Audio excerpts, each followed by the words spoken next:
Hello and welcome to For the Love of Truth. I'm called Adrian. This is episode 259 and is a conversation I had with author Ludwig Gartz. In this episode, we discuss the importance of truth. We take a look at the dark side of the interest money system, and Ludwig also talks about the 9 automatisms, which are the effects of the interest money system and cannot be changed unless we change the interest money system itself. And we are witnessing these play out in our reality around us, from the movement of money from the bottom where the work is done by the workers, to the top where no work is done with the investors, the pollution of the planet, hostile competition, waste, which is planned obsolescence, and the concentration of power into the hands of a few. We must not allow this monster to reach its full size, and instead come up with workable, self-sustaining, and supportive systems to replace it. Ludwig also offers a workable alternative based on history. Later in the conversation, we discuss why he started writing such detailed books, and he also shares with us some insights from his book on the fairy tales and how much wisdom and knowledge is contained therein. I hope you enjoy this discussion as much as I did, and remember, you are amazing, and I'm looking forward so much to seeing you in the next episode. Take care of yourself. Bye-bye. Hello, Ludwig. Thank you so much for taking time out of your day to join me today. Yes, thank you for the next talk we're having. And you're welcome. You're welcome. My pleasure. Yeah. Is there anything you'd particularly like to start with today? We talked to you and I the other day about truth. Yeah, truth is a wide topic, very relevant topic. Mm-hmm. No, I have nothing particular Okay. in my mind right All right. now. Well, let's start off with truth then, and why it's so important, especially right now. Yeah, it's important because we are living in a world that is knit out of lies, right? Yeah. And you discover one lie, and you think, yeah, now I have this, and sometime later you discover it's another lie, Yeah. and you discover there's another lie. It's a world of lies. I mean, lies are toxic. We need truth as we need fresh air, right? Mm-hmm. To live. I mean, we have to live with the truth because, yeah, spiritually, it's the air we breathe is the truth. Yes, it is. If we're living only with lies, it's killing our spirit. Mm-hmm. Mm-hmm. And I think that's also made manifest when we're forced to supposedly go along with the woke agenda, the transhumanism, the transgender stuff, where even if you disagree with it, because people don't want to be singled out, they're going along with it, but you're telling a lie to yourself by doing that. Yes. Well, the whole woke agenda and the entire Marxist, leftist, green agenda is an inverted truth. It's just the opposite of what it claims to be. Yeah. Yeah, I mean, the word left also traditionally implies that it is something inverted because you are either of a right mind. And in German, when we use the word left, it also means to be tricked or something. I don't know if the English language has anything like that. Okay, I hadn't heard that. The term left. No. If you say that's very link, yeah, das ist sehr link in German. Yeah. It's very left. It means that is deceiving me. Right. Okay, that's interesting. The left side stands for deception. Right. Well, that's interesting because we have a saying here, you've gone out to left field, but obviously that's an inversion because people say that that's where I spend a lot of my time, but that obviously means they think I'm deceiving them without even realizing what they're saying to me. Uh-huh. That's interesting. What does it? Okay. I mean, it means you're not thinking in the norm. You've gone way across the fields, across the hedges, into the distance, and you're exploring a whole new area. Well, that's okay. That's an okay thing to do. It is. Yeah, I'm just wondering whether the term left is linked into that. I mean, it's just like the term public, which means government. So that when something is serving the public, they're actually serving the government. Yeah, exactly. So they pretend it to be for common good, and it's only serving certain private interests, and that's all there is. And the other deception there is that all these leftist ideologies, they involve coercion. Yes. To coerce you, and coercion itself is of course toxic. Yeah. And which of course why you have a police force, the armed forces, everything is force, because and that brings us to the fundamental religion that they are spreading. And the fundamental religion that they absolutely depend upon is the belief that man is evil. Yeah. They are doing everything to tempt people to become evil. And then they are spreading like, well, we have to force you, otherwise there will be only injustice. We have to force you, otherwise you will destroy the environment. And man is evil, and we have to control man, otherwise we will destroy everything. That's the whole inverted agenda. Yeah. And it all comes with us believing that man is fundamentally evil. Yeah. So the only way out of this prison is to maintain our faith in the good of man in general. Yeah. Believing that humans are naturally good. And that this goodness can come to the fore. Yeah. Yeah, that makes sense. I mean, if you look just on the environment stuff, there's 100 corporations probably produce about 70 or 80% of all the pollution on the planet. Oh, plane, whatever.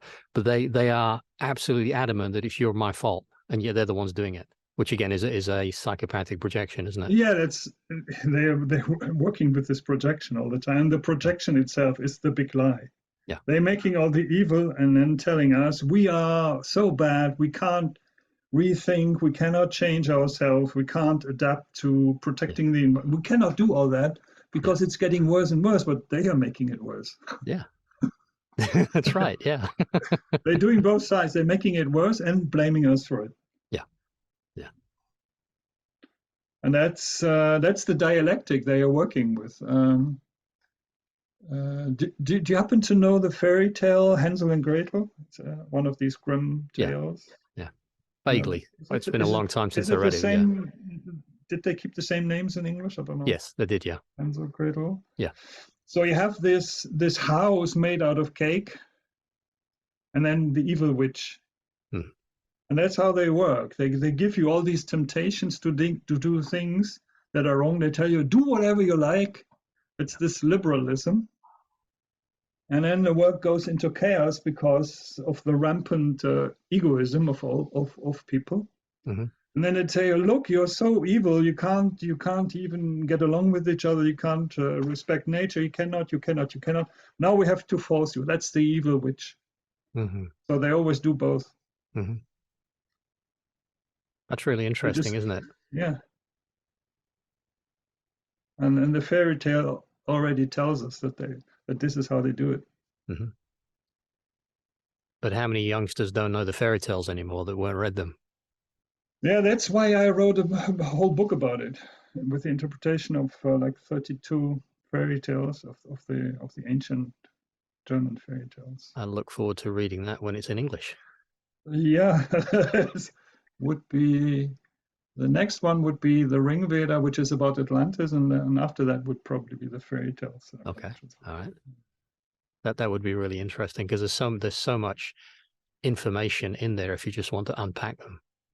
Yeah, there's so much spiritual information. There's so much about all the things that it means, what it means to be fundamentally means to be human. There's so much in it. Yeah. Okay.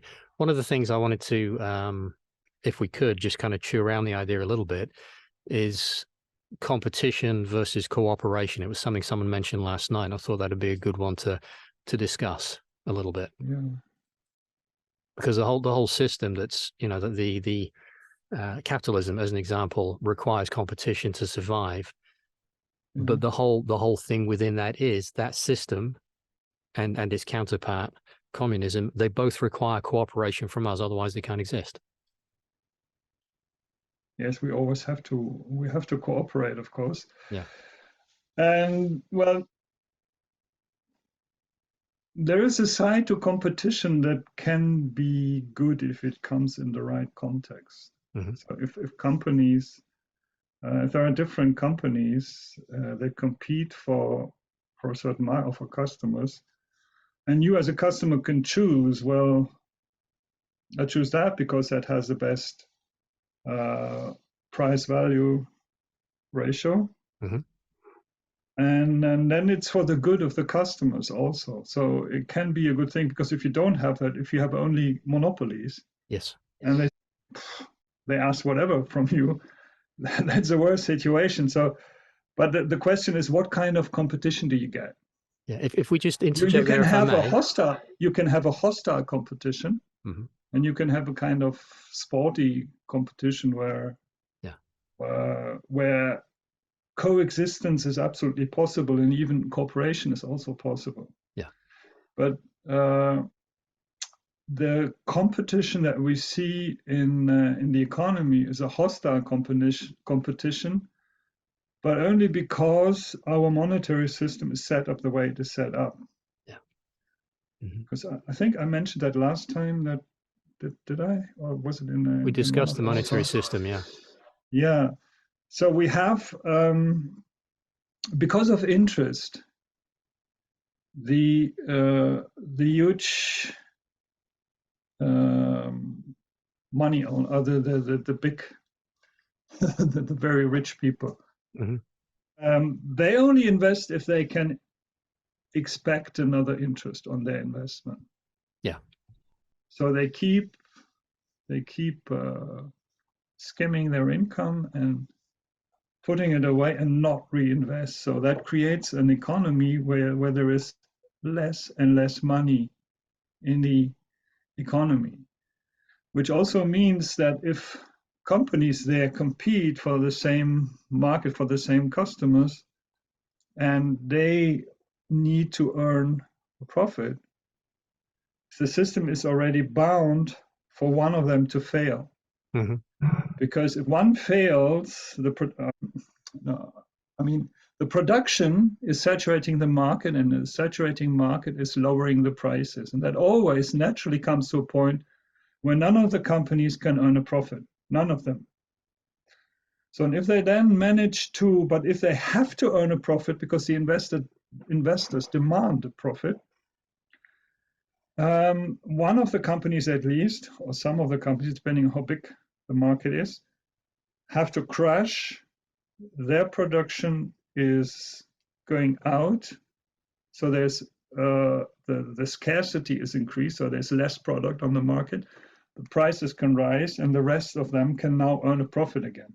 Mm-hmm. But that keeps coming again and again, because they are going to keep serving the market, saturating it, lowering the prices to the point when nobody earns a profit.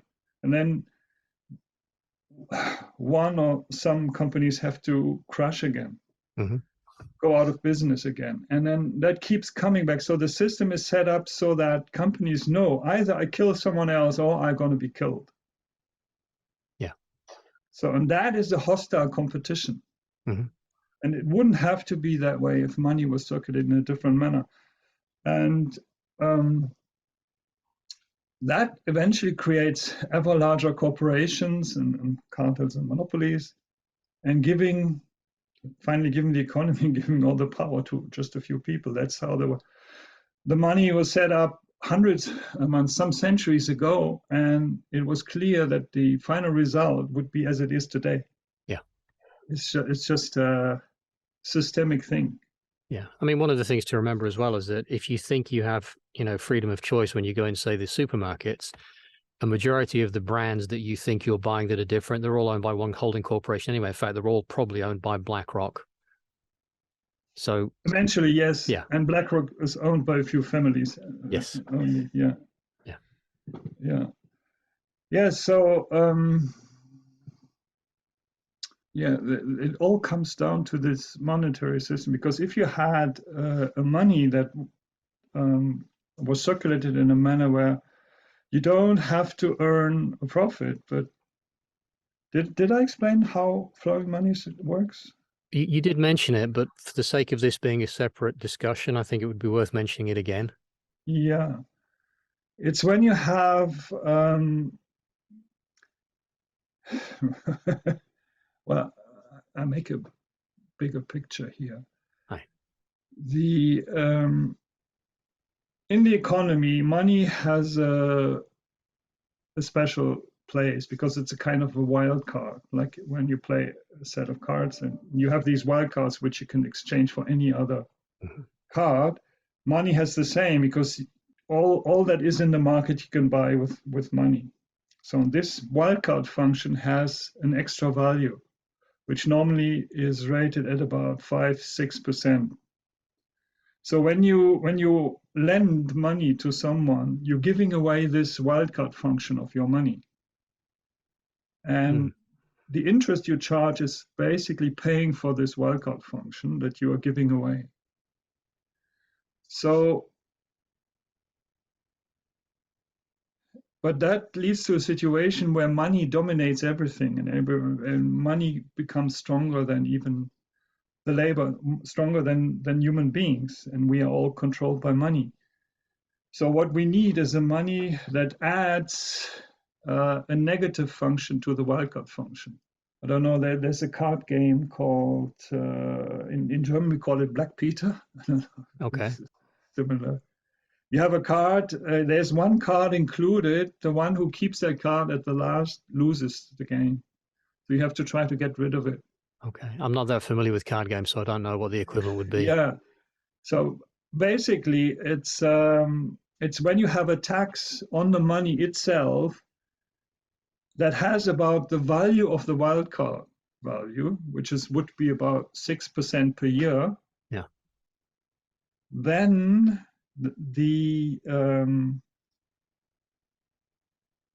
this function that makes money more powerful than everything else is neutralized. Because a tax on the money means nobody wants to pay that tax, of course. And that has the effect that, say, you have a money note with a date on it. It says, say, every 17th of a month, you have to pay 0.5%. 0.5% per month would be 6% per year. Yeah. And nobody wants to pay that, so you see to spend your money or invest it quickly, or even lend it to someone. And then that person has to pay the tax if he has this note.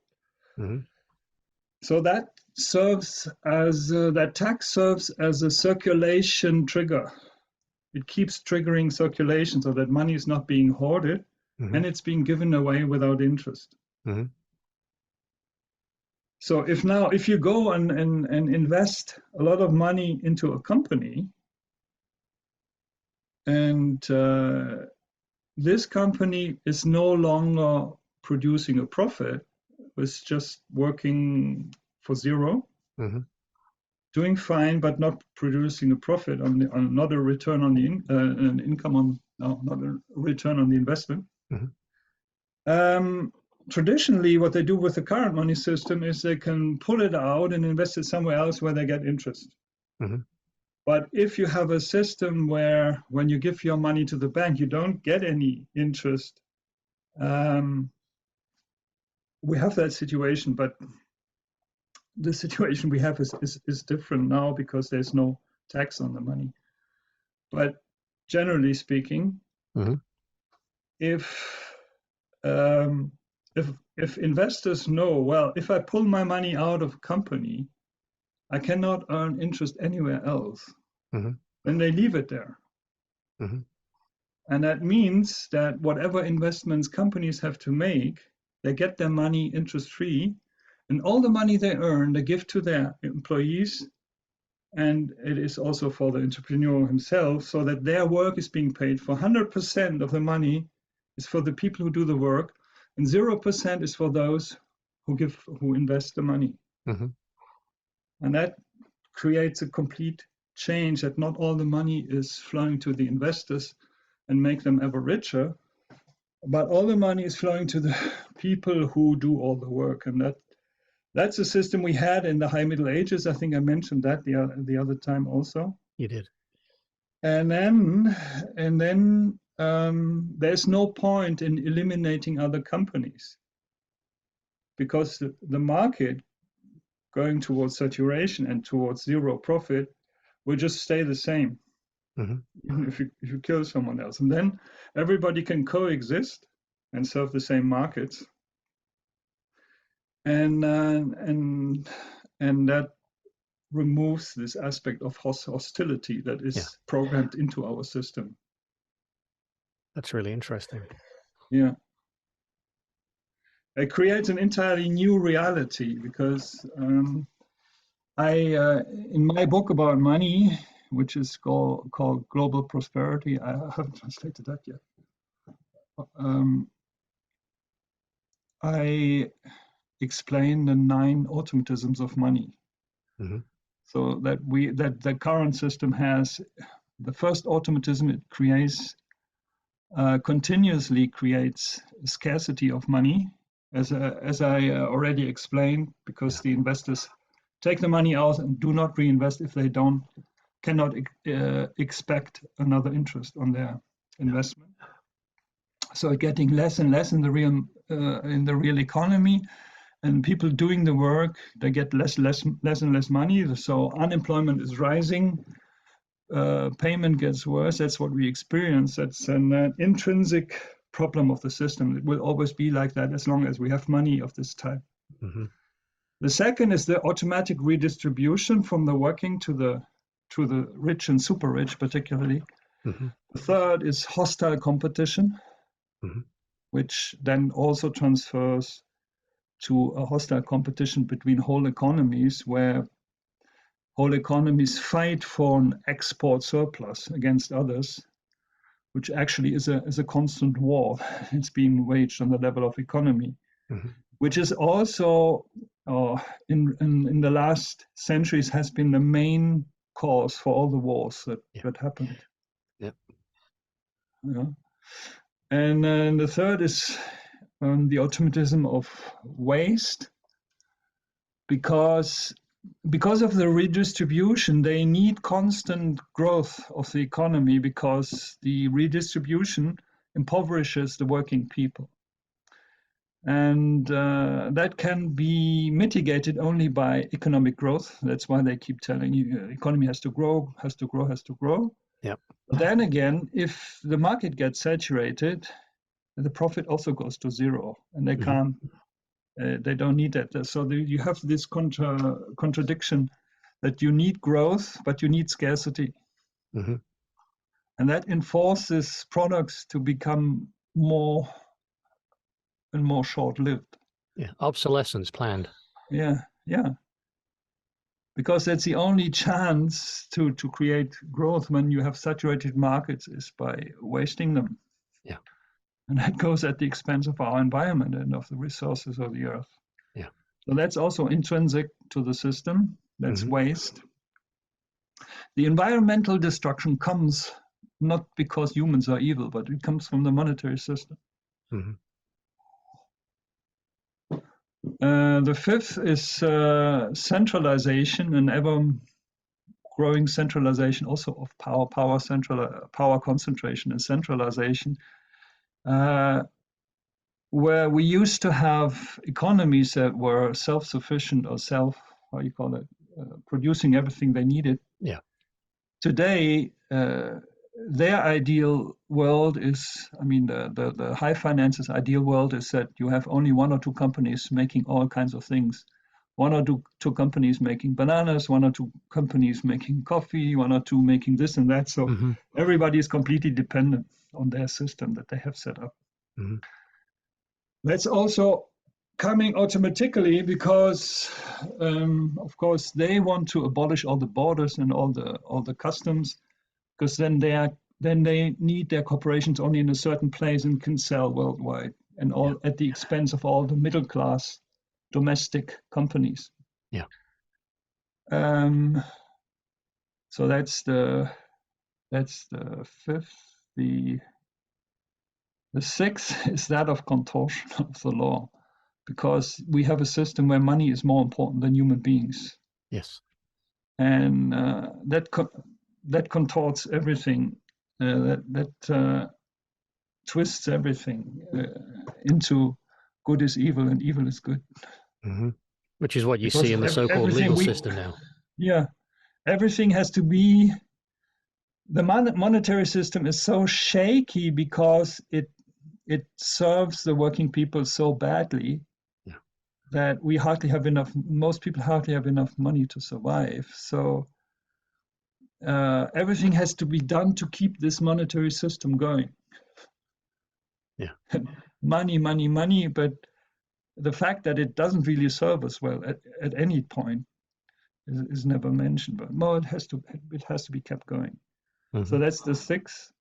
Then comes the traumatization it creates. So with the 7, 8, and 9, we go onto the spiritual level. It creates a traumatization of the whole planet and of people.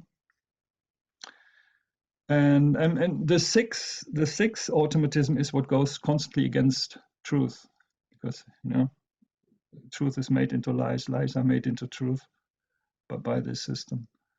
And the 8 is the fear control that are given because people. I mean, the system automatically produces a deterioration of everything, and of course, people are afraid of these deterioration, afraid of becoming unemployed, afraid of not having enough money, afraid of possible wars, afraid of whatever they are spreading, the fears they are spreading by the media. And the last one is that the system gives those who hold the money an interpretive authority over this world. Because they have the authority to tell us what things mean. Mm-hmm.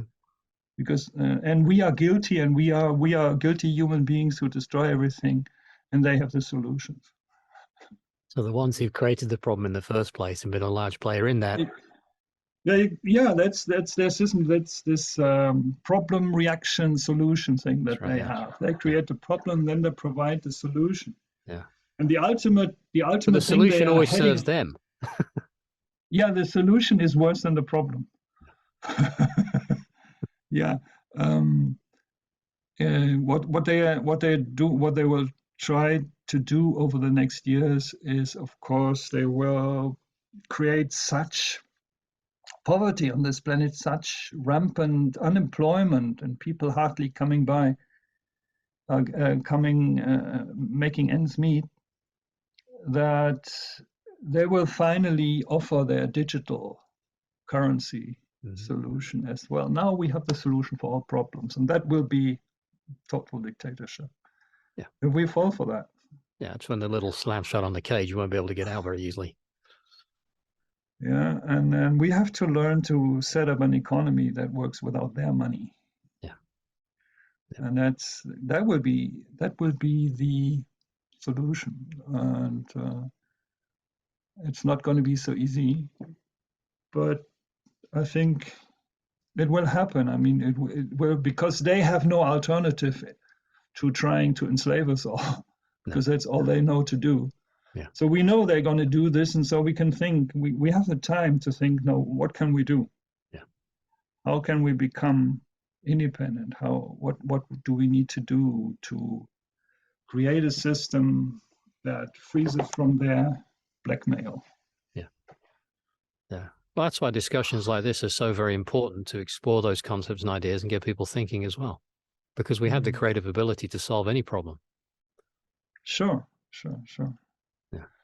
Yeah. What I'm working on is speaking to people. That's going to be one of my next projects. Speaking to various people who work on these alternative economic systems, and how we can set that up and become independent from the big corporations, and B, from the government. That's the two things that the high finance control. Yeah. And that's the two things we need to become independent from. Yeah. It's not, I mean, it's, in many ways, it's a very complex problem, but in other ways, it's actually quite simple. When you recognize where the problem sits, then you can deal with it. Yeah. Yeah. You need a vision, you need a target, and then you can go for it. Yeah. Yeah, definitely. Mm. It was really interesting. Thank you. We were going to talk about why you took the direction you took, why you became an author, why you decided to start exploring these topics and writing them down. Yes, that was my suggestion. It was. So my interest has always been the human consciousness. So I was mostly interested in spirituality and psychology. Mm-hmm. And money was not ever really of interest to me. Yeah. And in the early years of the first decade, a friend of mine who gives money seminars, he explained to me the working of money, the mechanisms of money, and what the solution would be. And at some point, I realized that we live with a monetary system that is completely destructive, and that it could easily be changed into something that supports us in our development, in our expansion as human beings. Yeah. So I thought, okay, most people know that our money contains something very dark and negative, but it's very hard to describe what this darkness is or why money does what it does. Mm-hmm. So I was inspired to write my first book about this this matrix or this blueprint that is contained in our money. That's how I started to explain these different automatisms that are there, like that, as I said, scarcity, redistribution, hostile competition. At some point, I thought, well, how many are there? Mm-hmm. And then at the same time, I thought, okay, if I only write an analytical book about money where I logically explain what money does, the vast majority of people will not be interested because it's only serving the left side of our brain. And I thought I need something that explains the same things with pictures, that serves the right side of the brain.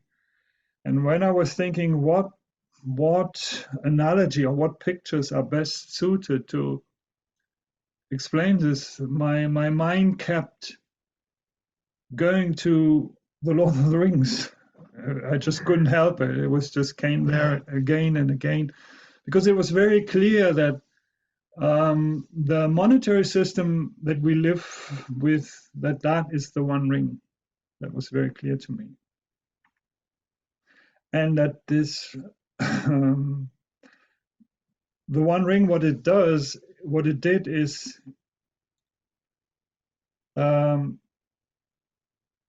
it was originally, in the past, it was created by Sauron, but then Sauron was defeated, but the One Ring stayed. But when it came back into the world, Sauron also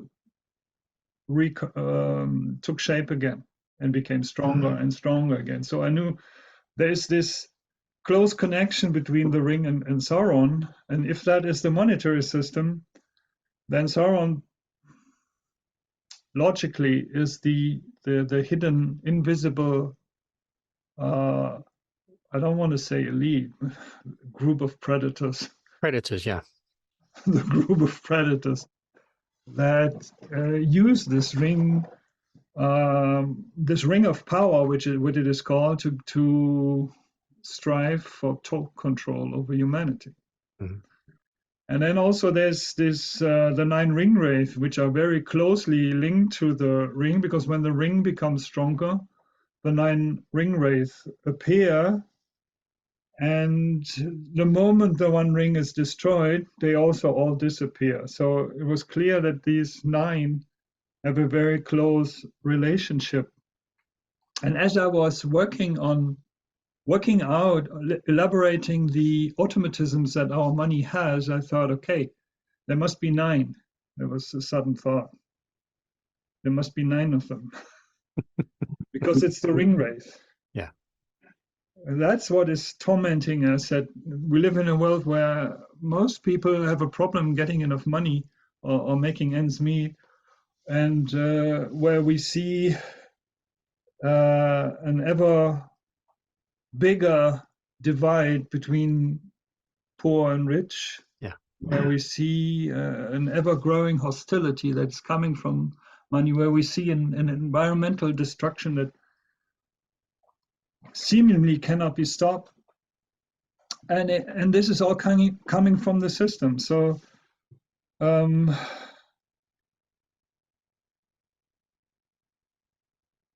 so really these 9 are part of the one, which is the central problem. So I also had the symbolism also connects inside and outside. It connects our consciousness to the outside world, because all these automatisms also have a reflection in the human mind, or you should say, of course, everything comes from the mind. So the mind was first, and the occurrences in the outer world came second.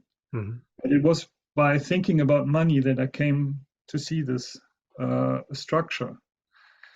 And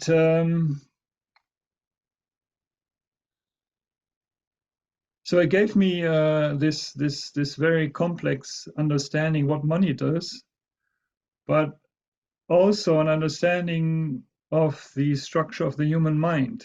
Mm-hmm. And I saw that when I then took a closer look at all this symbolism of Tolkien, that he has, in a symbolic form, depicted all the elements of the human mind in a form that is more elaborate, more precise than anything I've ever read. There's no spiritual book and no book on psychology that is as precise and as comprehensive to describe what humans are than the symbolism of Tolkien. All told in story fashion, which is how we learn anyway. Sorry?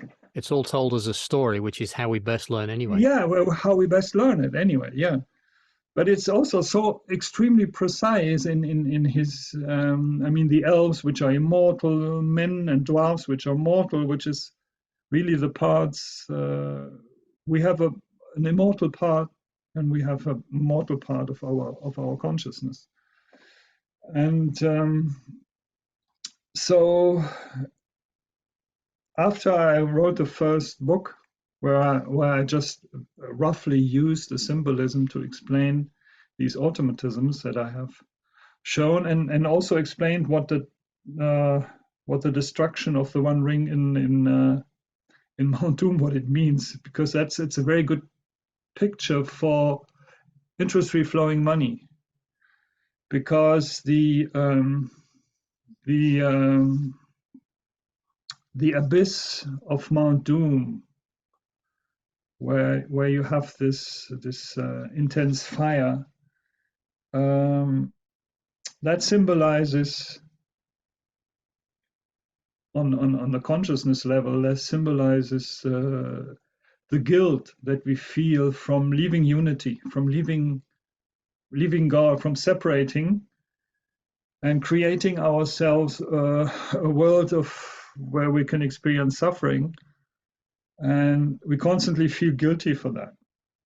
And the Mount Doom itself, that came from this abyss, symbolizes lack.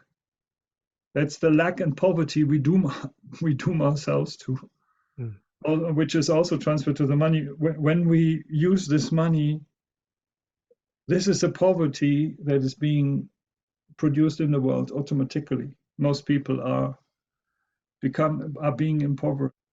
Mm-hmm.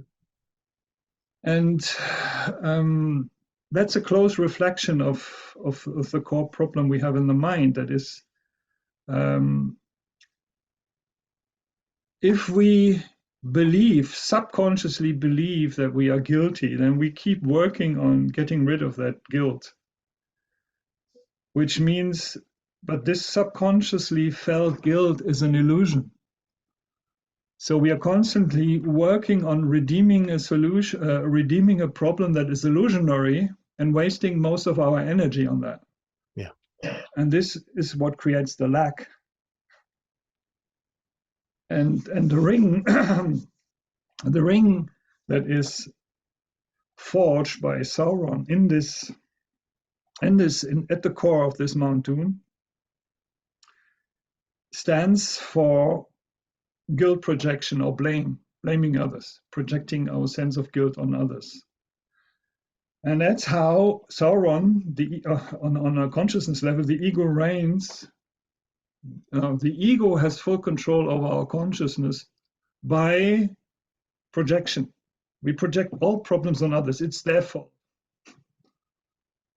Yeah. It's their fault.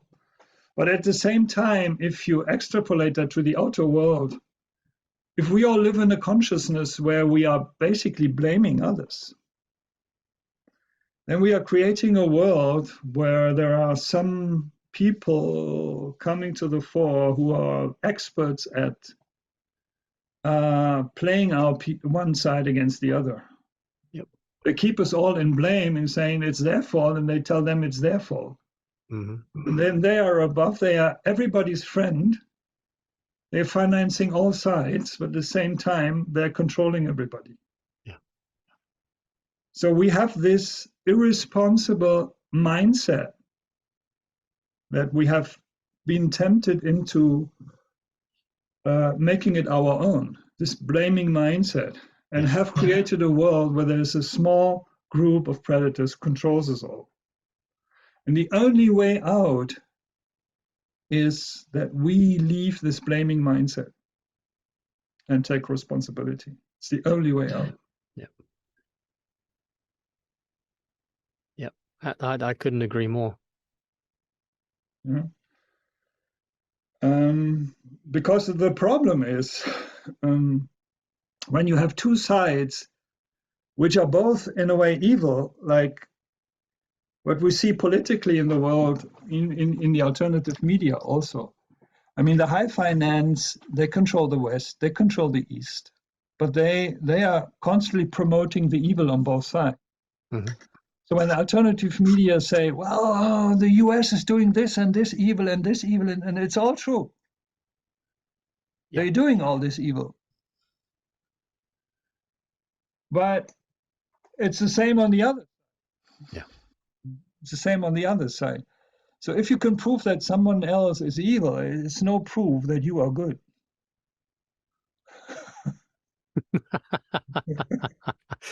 That's a nice trap.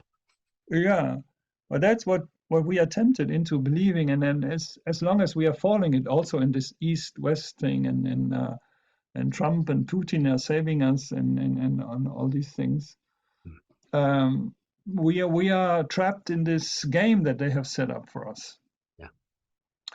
But really, we cannot stop at naming and pointing at these predators and naming them and say it's all their fault, because that's more of the same. Because once we've understood the game, we have to stop blaming. We have to stop blaming and think about the solution that we can bring about, that we are responsible for. Yeah. And well, all that is contained in the symbolism of talking, which is why I wrote, I think, 1, 2, 3, 4, 5 books about it so far, only about talking. Yeah. And so that's how I came from money to a very detailed spiritual system to describe the human mind. Mm-hmm. So I then, after that book that I called Flowing Money, I started a series, and the first book is called Ninefold Self-Healing, and it's just describing this ninefold structure of the human mind, where we have 3 spiritual elements, 3 mental elements, and 3 energetic elements in our mind. And the second book was then again about money, where that I focused only on the monetary problem, to show again this is the problem, this is the solution, and the real problem is that that this monetary system is only a reflection of the collective human mind, and which we have to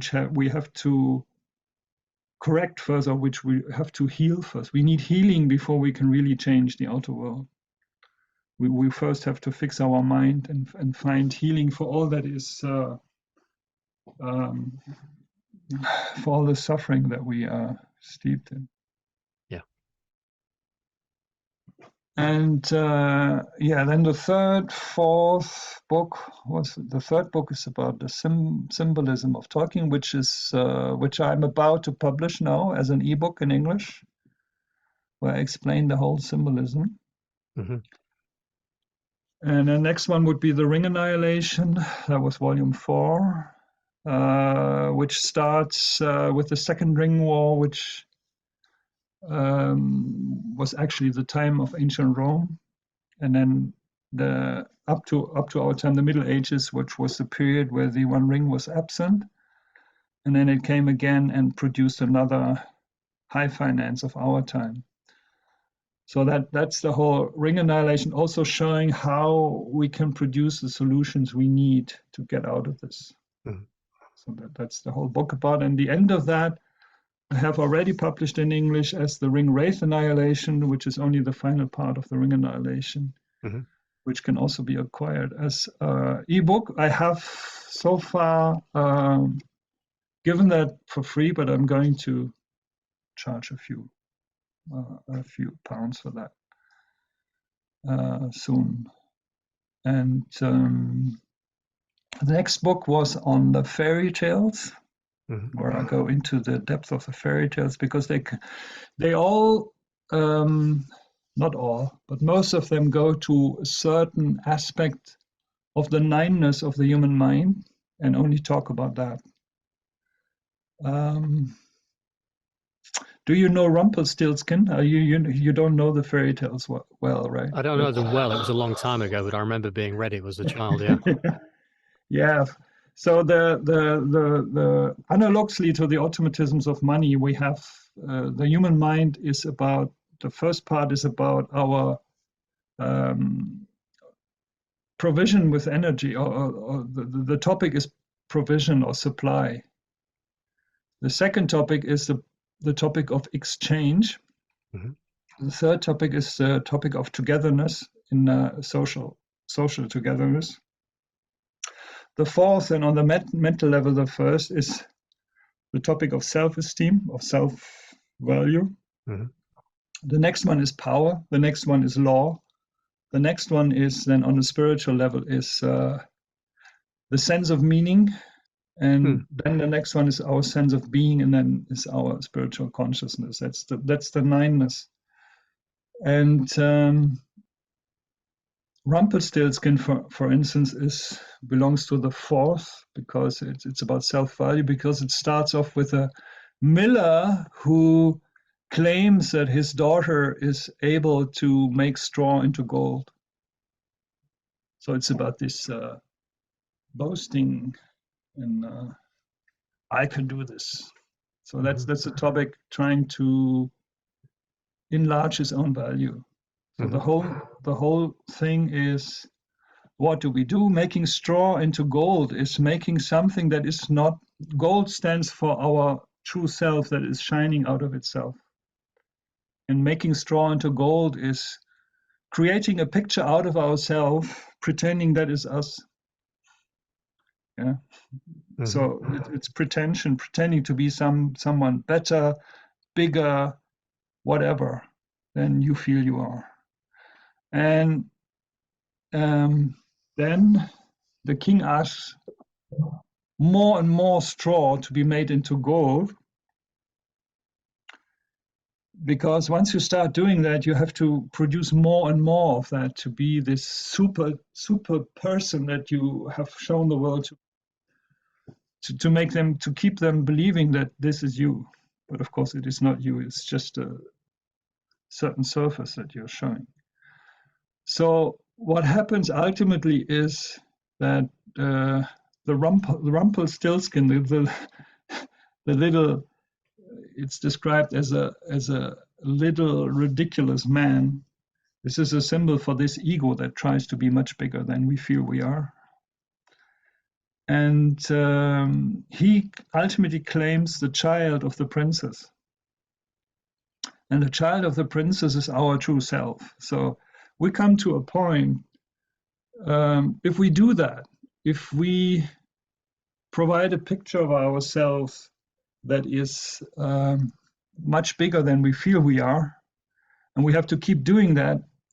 If we don't stop doing that, we ultimately lose ourselves. We lose our true being, our true identity. Mm. That's the loss of the child. And then when she sees, okay, when we come to the point that we feel, man, I'm completely losing myself. I'm completely losing who I really am. I can't do this. I can't continue this. Then comes the quest for, why am I making this problem? What is the real problem? Mm-hmm. And the solution is here that she has to find out the name of this Rumpelstiltskin, which means you have to be, if you do that, you have to be very honest about what you're doing and authentically communicating, well, I've been doing this so that you think better of me, and I've done this so that you really show who you are. Mm-hmm. And then this whole thing goes and no longer controls you. Mm. So that's one aspect that is of the human mind shone upon by one fairy tales, and in a similar manner, all these fairy tales, they really highlight certain aspects of the human mind and what the problem is and how we come out. Mm-hmm. So that's the book about the fairy tales. That's fascinating. Yeah. The symbolism is so deep that it will reflect anything. I mean, if the mind you put on it, it will shine back to you. It will come back to you. So if you have a psychoanalytical mind, as Freud taught, then you will see sexual symbolism everywhere, right? So the way you look at it, it will look back to you. But from my perspective, the symbolism is very spiritual, it's very deep, it's very close to who we are as human beings. Mm. No, I definitely got a feeling for that from speaking to you and reading your book as well. Yeah. Yeah. And I'm looking forward to reading the bigger book. Yeah, good. Yeah, that's what I'm working right now on, the ring annihilation. Yeah. Yeah. Good. Fantastic. Is there anything else, or would you like to call this one to a close and we can hopefully do another one sometime? Is there anything you would like to talk about or ask me? I don't know right now. No, I don't think so.